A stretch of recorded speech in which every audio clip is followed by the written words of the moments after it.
Hi, and welcome to another episode of Hot Takes with me, the Silver Fox. Now, you can't say that they weren't warned. Several times now, the Foreign Office have told the SNP government that they are not to discuss independence with foreign diplomats or dignitaries or heads of state or anything like that. And that when they are having meetings with foreigners, then there must be a diplomat or representative from the Foreign Office with them. And then Hamza Yousaf meets with the Icelandic Prime Minister and bans the Foreign Office diplomat from entering the room and sitting in, presumably so he can discuss the very thing he's not allowed to discuss, Scottish independence, quite against the rules. This has led the Foreign Secretary, James Cleverly, to get absolutely irate and has warned him that if this continues, there will be no more foreign meetings, and they will discuss this with all the foreign powers to basically treat the SNP government as persona non grata in the diplomatic world, meaning that nobody from those countries can speak on an official level to anyone from the SNP. I think that's where it needs to go. Anyway, we'll take a look at the story, see what's going on, and see why this country, UK, needs its version of the Logan Act. Here goes. Right, so Hamza Yousaf warned that UK government will stop facilitating SNP meetings with European diplomats over the Iceland snub. Foreign Secretary James Cleverly was angered after the First Minister refused to let a diplomat in on a meeting with the Icelandic Prime Minister. This was disobeying strict Westminster guidance.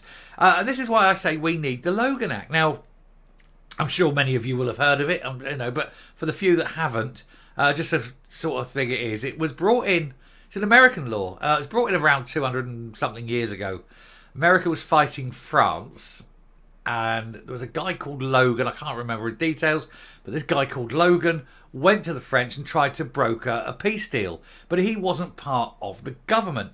And so they brought this act in, they called it the Logan Act after him, and it basically criminalises anyone making deals or negotiating with or having correspondence with a foreign government via like the heads of state or the diplomatic level or any kind of official level, any kind of official contact with a foreign state, except that they are part of the government. In other words, no private citizen can do it. No politician from an opposition party can do it. Only the government can negotiate, talk, or deal with on an official level with a foreign nation. And it's like I said, it's 200 and odd years old or something. It's a very old act. Not long after America formed, it was one of those first things, as basically a new country, they were still finding their feet and people didn't know the rules. And so they brought this rule in. But it is technically treason. And that's what we need. Anyway, there he is, look, smiling smugly. Well, the smile will be on the other side of his little smug head when he realises he can't get away with this crap any longer. The UK government could pull their support for the SNP ministers meeting foreign diplomats after Hamza Yousaf refused to let a UK diplomat sit in on a meeting. The snub came despite the Scottish government being warned about their conduct when holding discussions with European politicians. But they seem to think that even though they've been warned, they've been told they've got to have it, the rules don't apply because they want to talk about these things that they're not allowed or supposed to talk about. Foreign Secretary James Cleverly has been angered by the First Minister refusing to allow his representative into the room when he met Icelandic Prime Minister. This is despite the Foreign Office being heavily involved with organising these summits. Because again, the Icelandic Prime Minister will not just turn up to meet the Mayor of Glasgow sort of thing, Everything's got to be pre-arranged. There's all sorts of things that need to go on. You can't just turn up and have a chat. It's all got to be arranged in advance. They've got to have agendas. They've got to have talking points. They've got to have photo opportunities. All these sort of things all have to be arranged. Certain subjects must not be breached. Other subjects can be breached, but only under certain circumstances. All very careful because diplomacy is hard, So that has to be arranged through the Foreign Office. And given the history of the SNP, the Foreign Office say, no, you can have these. Okay, we'll help you. But our man must be in the room. And if you talk about independence, we'll bring the meeting to a halt there and then. They've been warned. And now they're throwing the diplomats out of the room. Do they not think that there's going to be consequences Because if they think there's not going to be consequences, they're even more stupid than we believe that they are. And boy, we believe they're pretty damn stupid.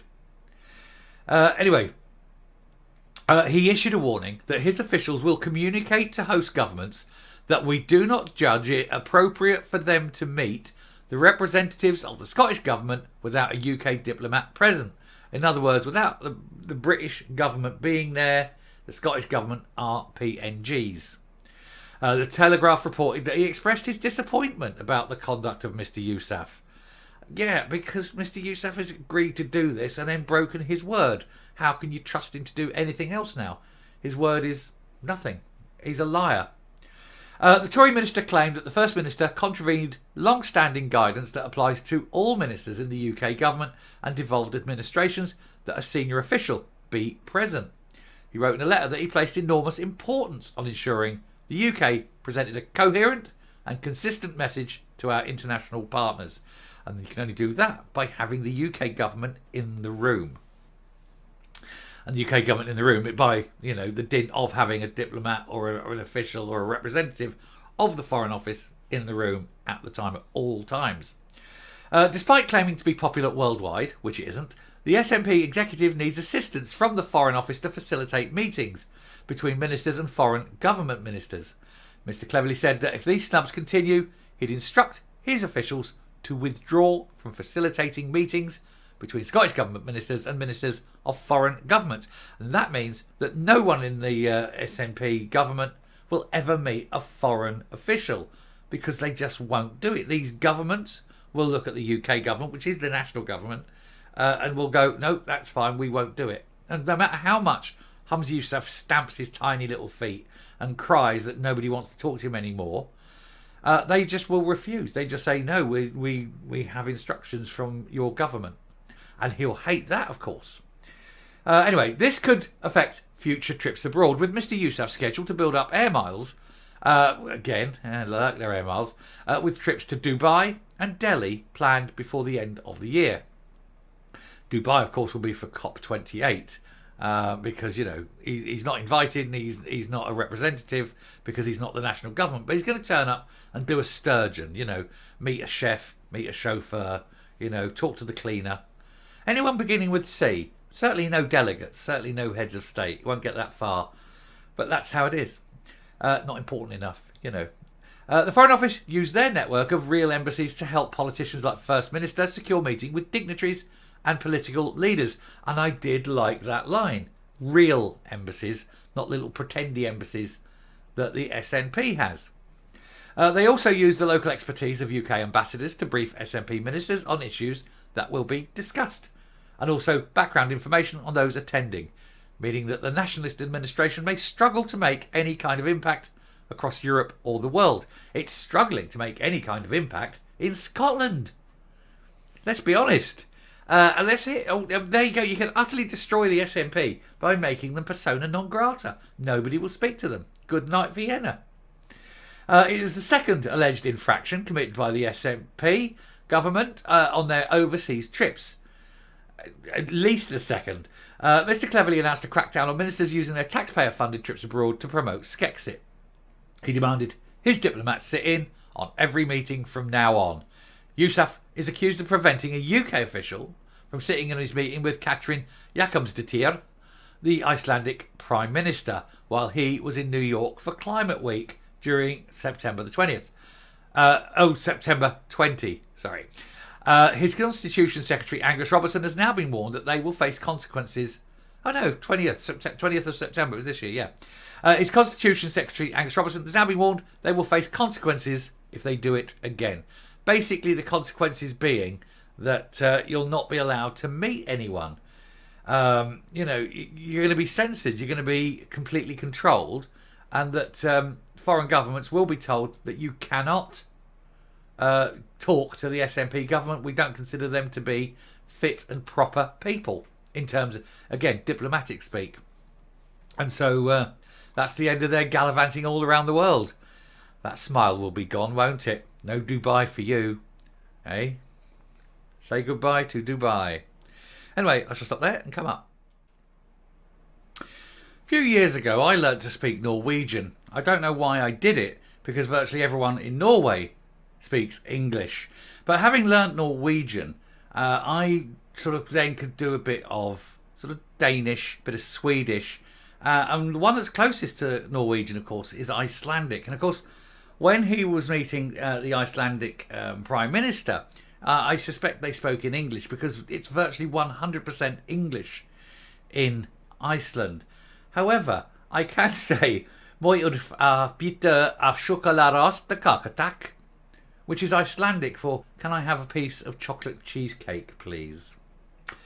I'm inordinately proud of my one line of Icelandic. There we go. Anyway, it's enough. If he needs to speak to the Icelandic Prime Minister again, I can do it for him because the Foreign Office won't. He keeps going off the track, off the road that he's supposed to stay on. Going into the wilds, throwing away the diplomatic corps, not allowing them in. Of course they're going to punish him. They're going to throw him to the wolves, and he isn't going to speak to anyone. The only time he'll speak to anyone in Iceland is when he's buying a bit of chocolate cheesecake from the frozen food section down the road. See what I did there? See what I did? See? Anyway, thank you very much for watching. It's a terrible gag. I do apologise. Thank you very much for watching. I hope you've liked this one. I hope we've all laughed at the fact that it could be persona non grata for the SNP. And until next time, stay safe, stay well. Do hit the subscribe button. Spread the good news. Spread the gospel. And we'll see you later. Bye.